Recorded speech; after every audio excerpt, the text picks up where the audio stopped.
Linux integration and the Linux kernel into the WSL. I think it's like the greatest thing since sliced bread, actually. I had a huge amount of fun, especially once they finally got everything working on the, well, I think you have to be in the creator SKU of the updates, but even in the retail SKU, I mean, WSL2 works great on AMD now. So there was some rough time where you had to stick with WSL1, and then Docker required WSL2, and it was a mess for a couple of months, it seemed.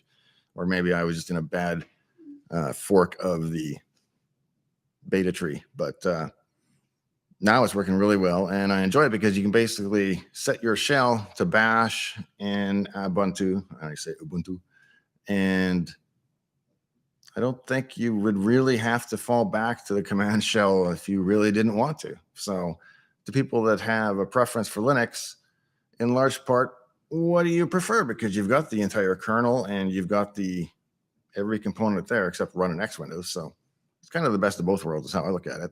If it's small hardware, like I've got a bunch of Pis behind me and stuff like that, I was checking to run like Windows and then WSL on top of that. But if you've got a big piece of iron, I think it makes sense in that sense too, especially if you're doing Hyper-Vs, which is how this machine works. It does have WSL2 for Ubuntu command line stuff and all that, but it runs Hyper-V, so I have full VMs that are Ubuntu as well.